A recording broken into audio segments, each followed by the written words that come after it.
night, we hijack the TV stations, you know, because we want to watch our Champions League. Exactly. And those who don't love football will always be against the decision. But it is a fact that now ladies are getting more involved with football and they are loving it, and it's becoming such a great thing to embrace. I mean, it brings peace when both couples love football and they can watch together, especially when one is supporting the other team, the other one supporting the other team. You know, that kind of feeling. I'm sure if, let's say, the team you are supporting, they actually lost the match, I'm sure you won't get a game done very nice. Yes, it's possible. It's possible. You know, and if her team wins, you know what will happen.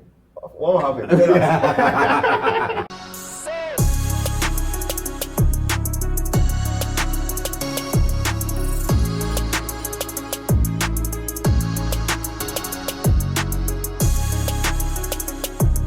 Hello everyone, welcome to NICS Sports on NICS Media Hub on YouTube. It's the round 16 or the knockout phase of the UEFA Champions League, and we also saw what happened between Chelsea and Lille Metropole, as well as Juventus and Villarreal at the Estadio de la Ceramica. And it was an exciting game that came up in yesterday's games. And I'm here with Marco. Marco is the CEO of R2A2 Global Import Limited, as usual. My name is Mohammed Kamil. I'm the regular host of this program, and we are welcome to this program. Marco, welcome. Thank you very much. Good. It's the UEFA Champions League again, round 16, or the knockout phase of the UEFA Champions League. And indeed, Chelsea trashed Lille Metropole, though it was not a trashing scoreline, but it is a 2-0 scoreline. And Lille Metropole did not disappoint. Actually, they played very well, just that they did not actually utilize their chances of scoring. And then we saw what happened at the 8th minute, where Kai Havertz actually took the lead for Chelsea. In the 8th minute, that is Kai Havertz. And then the second goal was scored by Christian Pulisic to make the game 2-up for Chelsea. Then Villarreal at the Estadio de la Ceramica, they also played draw against Juventus. The first goal was scored by Dusan Vlahovic. I think he was signed by Juventus this season from Fiorentina. Then we have Dani Parejo, their midfielder dynamo. He actually had the equalizing goal for Villarreal at the Estadio de la Ceramica. Marco, your opinion on this game? This is Champions League we are talking about here. Yes, of course. Greetings to our viewers. They are the reason why we are always here, and it's a Champions League night, and we are excited, super excited to be here to talk about Champions League. And I know for sure our viewers are also equally excited. And Champions League comes with great enthusiasm,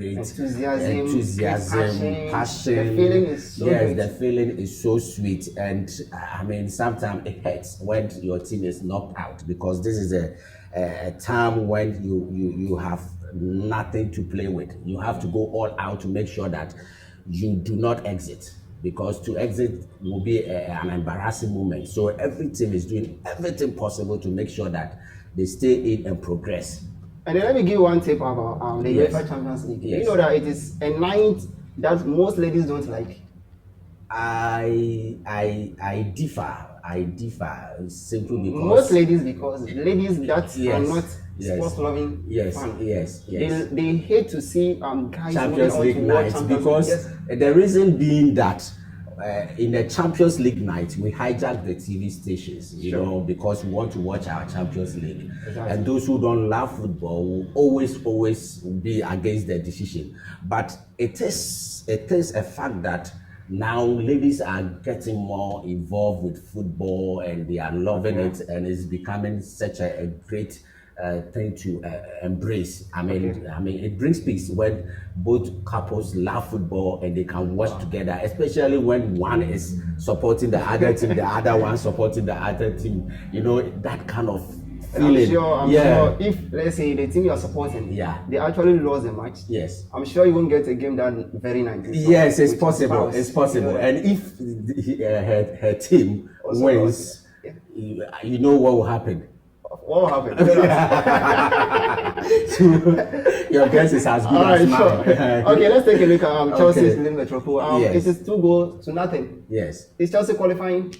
Of course, we all anticipated that Chelsea is going to triumph over them, and Chelsea is currently the Champions League holders. They are not just Champions League holders; they are yes. the world champions. Yes, world champions. Yes. We give it to them because it's not you're giving to them. We give it to them. Of course they are, but we give it to them. They are, and they have the supremacy of making sure that they progress to the next stage. Sure. And of course, this is not the time for them to exit.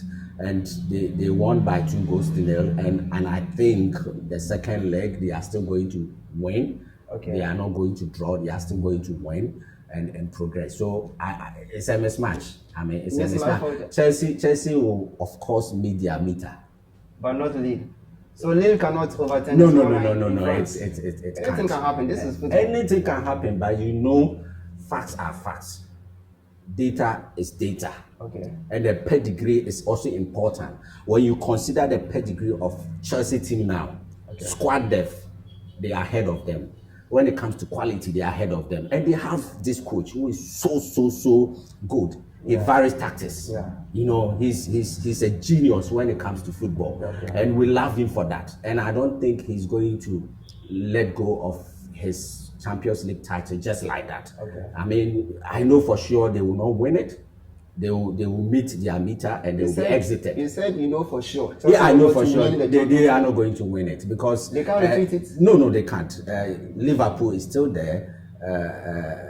PSG is still there. Man City is still there. These are the three teams I thought Chelsea are equally good. I take them for. To shift any of these things. Chelsea can equally beat Chelsea is capable.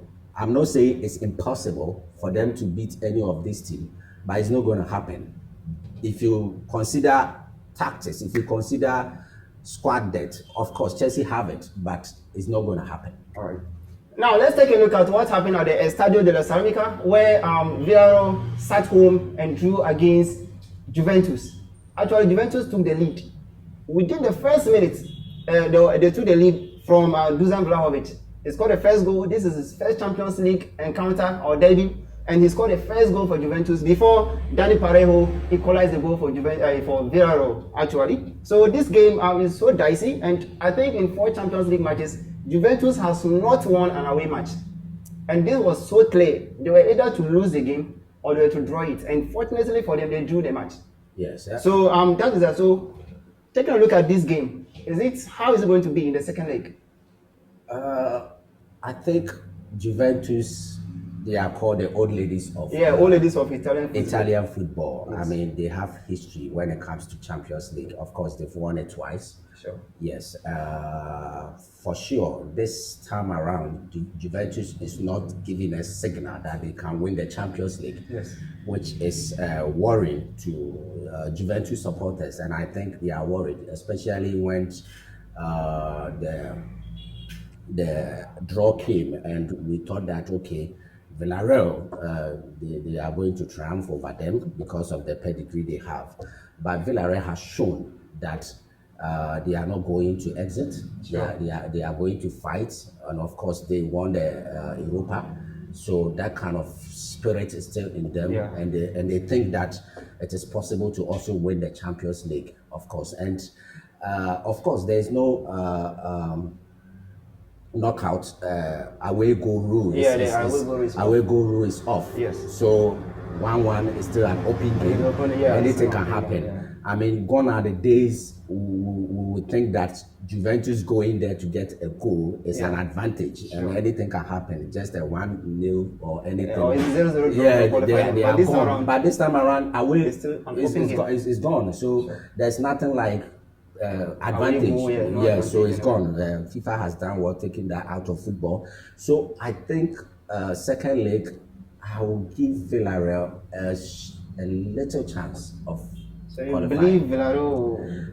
Yes, because Juve is not giving us what they are not making a statement that they want to win the Champions League or they want to make a progress. I don't know if Ronaldo left is hurting them or something. They are not playing well, and it's affecting them. It's translated into the Champions League. So I don't see them qualifying. I see Villarreal qualifying. But this season, they topped their league. Yes, they topped their group. Yes, which Chelsea was featured. Yeah, of course they topped. No doubt about that. But looking at what happened yesterday, you could see that there is not that kind of enthusiasm. You need to make a statement. Chelsea made a statement that, of course, they are in for Champions League and they are in to win it.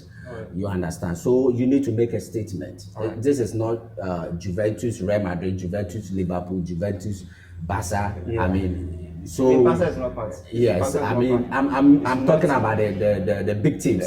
Yes, the big teams. When the two big teams meet and this call-on happens, then of course you look at it from a different angle, different eye. But with Villarreal, Juventus did not convince me that they can progress. All right.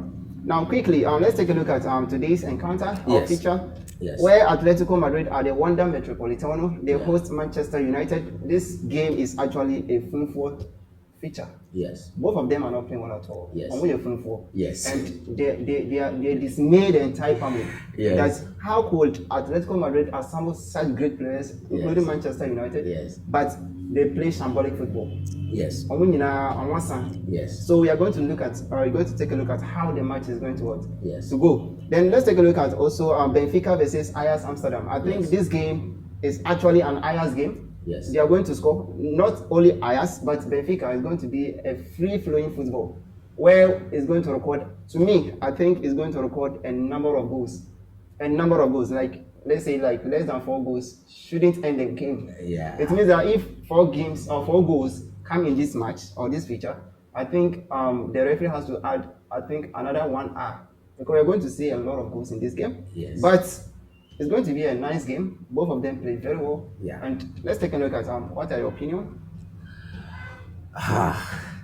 Atletico, Manchester United. Okay. Cristiano Ronaldo against their coach. Yes, Diego Simeone. Yeah. He's been shipping him anywhere he misses. Yes. Like you rightly said, both teams are not playing well. Yes. Very shambolic performances. Sure. But this is Champions League, of course. Man U has a pedigree when it comes to Champions League. They've won it 3 times. In 1968, 1999, and 2008. Sure. And in 1999 it was a kind of history, and it's a kind of something that people always remember because of Osei Kufuor's sharing tears, only coming from the bench to come and win the match for them. You see, those were the days when Manchester United was so powerful, and they could go in and win. But these days they have the squad, but what is lacking is the teamwork. Yes, it's the teamwork. But if you look at these two teams, they've never ever met in the Champions League. The only time they met was Europa. That was 1992. Yeah, that was the time. Ago. Yeah, that was the last time these two met. So if you want to look at them from head to head, it's going to be difficult. Sure. But fast forward, Koke is not playing. Antoine Griezmann is not playing. Yannick too is not playing. Yannick Carrasco is not playing. Yes, it's also not playing. They couldn't train yesterday at the training ground. They were not there. Luis Suarez too is a suspect. So I think Atletico Madrid is having a weaker side. Which I think Man U should take advantage of it. But Diego Simeone, as we all know, he's emotional, he's tactical, he varies tactics, and he's so good. And he knows that he doesn't have what it takes now to hold Manchester United. So he's playing some emotional game with them. And he said something, and let me read what he said. He said the team is much more compact. He's referring to Manchester United team. So you listen to what he said.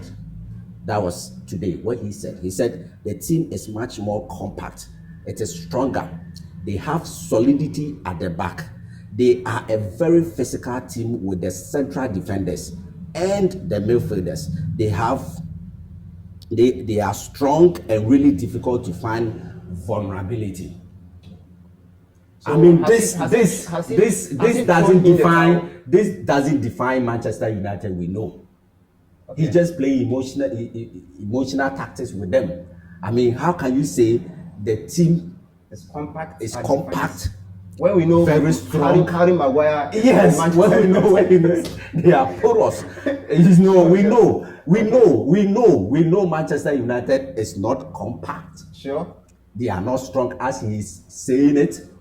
He said they do not have vulnerability. When you say a team does not have vulnerability, it means that they are perfect. Yeah, sure. But it's not true. He's trying to play some psychology on them, just to make them feel that we are coming in with strong passion and everything. Yes, but that is not it. So the guy is a coach. He knows what he's doing. He has assessed his team and realized that they don't have what it takes to be able to hold it, because his best players are out of the game due to injury. So he has nothing to show. So he has to play with the psychological tactics.